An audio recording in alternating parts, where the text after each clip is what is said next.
ప్రతిపక్షం అంటే ఏమిటి? ప్రతిపక్షం బాధ్యతలు ఎలా ఉండాలి? ప్రజల సమస్యను అవగాహన చేసుకోవాలి. ప్రజల సమస్యలను అసెంబ్లీ ద్వారా ప్రభుత్వం దృష్టికి తీసుకువెళ్లాలి.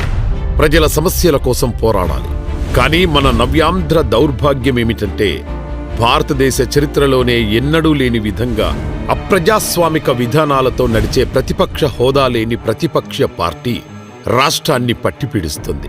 ఈ ప్రతిపక్ష పార్టీకి ప్రజల సమస్యల మీద పోరాటం చెయ్యాలి, రాష్ట్ర అభివృద్ధికి సహకారం అందించాలి వంటి పదాలు అస్సలు నచ్చవు.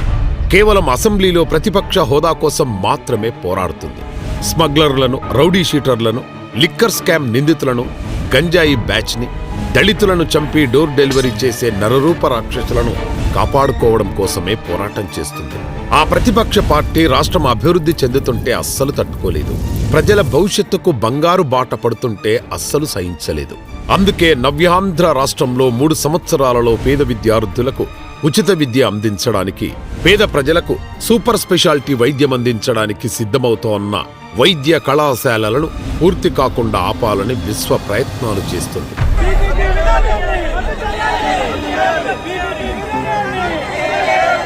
పీపీపీ విధానం ద్వారా నిర్మాణానికి సిద్ధమవుతోన్న వైద్య కళాశాలలను ఈ ప్రతిపక్షం ఎందుకు అడ్డుకుంటుంది?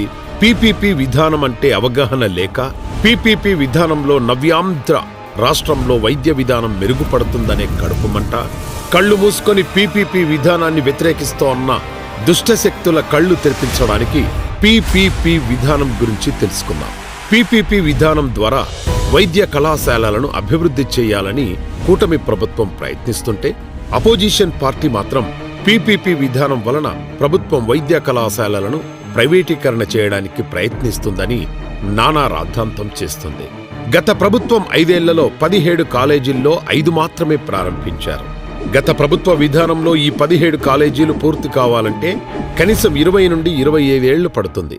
ఈ 17 కాలేజీలు పీపీపీ విధానంలో అయితే ఈ 2-3 సంవత్సరాల కాలంలోనే పూర్తి చేసే అవకాశం ఉంది. అంటే గత ప్రభుత్వ విధానంలో కాలేజీలు కడితే మన పిల్లలకు 20 నుంచి 25 సంవత్సరాల వరకు ఈ 17 కాలేజీలో ఎంబీబీఎస్ సీట్లు దొరకవు. అదే పీపీపీ విధానంలో కడితే 3 సంవత్సరాలలో పేద విద్యార్థులకు మెడికల్ సీట్లు అందుబాటులోకి వస్తాయి. గత ప్రభుత్వంలో 500 సీట్లు మాత్రమే అందుబాటులోకి వచ్చాయి. అందులో 213 సీట్లు మాత్రమే ఉచిత సీట్లు. పీపీపీ విధానంలో అయితే 3 సంవత్సరాలలో 1700 సీట్లు అందుబాటులోకి వస్తాయి. అందులో 850 ఉచిత కోటా సీట్లు పేద విద్యార్థులకు అందుబాటులో వస్తాయి. ప్రభుత్వ హాస్పిటల్లో ఓపీకి ఫ్రీ ఎలాగో పీపీపీ విధానంలో కూడా ఓపీ ఫ్రీగా ఉంటుంది. గత ప్రభుత్వం కట్టిన 5 కాలేజీల్లో 500 బెడ్లు మాత్రమే అందుబాటులోకి వచ్చాయి. పీపీపీ విధానంలో అయితే 8500 బెడ్లు 3 సంవత్సరాల్లో అందుబాటులోకి వస్తాయి. అందులో 70% పేషెంట్లకు ఉచిత వైద్యం అందుతుంది. గత ప్రభుత్వ విధానంలో అయితే 25 ఏళ్ల తర్వాత 17 ప్రభుత్వ వైద్యశాలలు పేదలకు అందుబాటులోకి వస్తాయి.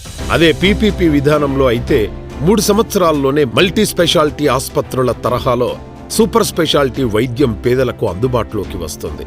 ఈ పీపీపీ విధానం ద్వారా తిరుపతి స్విమ్స్ నడిపిస్తున్న టీటీడీ లాంటి ఎన్జీఓ, పుట్టపర్తి హాస్పిటల్ నడిపిస్తున్న పుట్టపర్తి సాయిబాబా ఎన్జీఓ, టాటా మెమోరియల్ నడిపిస్తున్న టాటా వాళ్ల లాంటి వారికే అప్పగిస్తారు.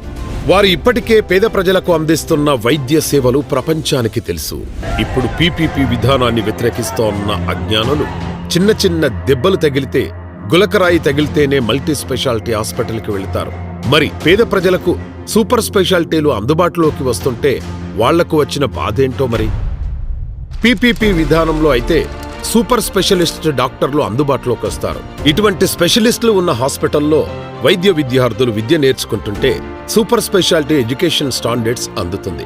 అందుకే మన గౌరవ ముఖ్యమంత్రి గారు నారా చంద్రబాబు నాయుడు గారు పీపీపీ విధానం వలన కలిగే ఉపయోగాలు అందరికీ అర్థం కావాలని వివరంగా వివరించారు. ఈ రోజు మేము ఇచ్చేది 75 సీట్లు, మీకంటే మెరుగ్గా కన్వీనర్ కోటాలో సీట్లు ఇస్తున్నాం. ఇది పేదవాళ్ళ పట్ల మాకుండే అభిమానం. మీరు కట్టేది 20 ఏళ్ళు అవుతుంది, మేము కట్టేది 2 ఏళ్లలో కడతాం. కట్టడమే కాదు, ఇది ప్రైవేట్కి ఇవ్వడం కాదు. పీపీపీ అంటే తెలియని వ్యక్తులు నేర్చుకోవాలి. ప్రస్తుతం వాళ్ళు ఆపరేట్ చేస్తారు. 33 ఏళ్ల తర్వాత తిరిగి ఆ ఆస్తి గవర్నమెంట్కి వస్తుంది తప్ప. పీపీపీ విధానంలో కొత్తగా నిర్మిస్తోన్న మెడికల్ కళాశాలలో నాణ్యమైన ఉచిత వైద్యం పేదలకు అందుతుంది.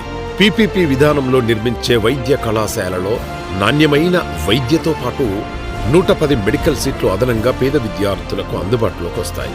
నేను ఏ పని చేసినా పేదలను దృష్టిలో పెట్టుకుని చేస్తాను. ప్రజలకు మంచి విద్య, వైద్యంతో పాటు రాష్ట్ర ఆదాయం కూడా పెరిగేందుకు కృషి చేస్తున్నా. గత పాలకులు అనుసరించిన విధానంతో కళాశాలలు నిర్మిస్తే అవి అందుబాటులోకి రావడానికి కనీసం 25 సంవత్సరాలు పడుతుంది. అప్పటి వరకు పేద ప్రజలు ఇబ్బంది పడాలా? పీపీపీ విధానంలో 2 ఏళ్లలోనే హాస్పిటల్స్, కళాశాలలు అందుబాటులోకి వస్తాయి అని సవివరంగా వివరించారు. దార్శనికులైన నారా చంద్రబాబు నాయుడు గారు ముందు చూపుతో పీపీపీ విధానంలో నిర్మిస్తున్న ఈ ప్రభుత్వ వైద్య కళాశాలల నిర్మాణాలు విధ్వంసకర ప్రతిపక్ష పార్టీలు, విద్రోహ శక్తులు ఎన్ని కుట్రలు చేసినా ఆగదు. నవ్యాంధ్ర స్వర్ణాంధ్ర వైపు నడవడం ఆగదు. నవ్యాంధ్ర స్వర్ణాంధ్రగా మారడం ఆగదు. ఇప్పుడు మెడికల్ కాలేజెస్ గడచిన నాయకులు మాట్లాడుతున్నారు, ప్రైవేట్ చేసేసారు. దాని పేరు కూడా ప్రభుత్వ కళాశాల పలాని ప్లేస్, పక్కన ప్రైవేట్ వాళ్ళ పేరు పెట్టి మేనేజ్ చేసుకుంటూ చిన్న నష్టాలతో మేనేజ్ చేస్తారు. ఆస్తి ఎవరిది? మందే. గైడ్ లైన్స్ ఎవరు ఫ్రేమ్ చేసాం? మనమే ఫ్రేమ్ చేస్తాం. దాన్ని రెగ్యులేట్ ఎవరు చేస్తాం? మనమే చేస్తాం. ఇప్పుడుండే సీట్ల కంటే సీట్లు పెరుగుతున్నాయి. 100% అవుట్ పేషెంట్స్.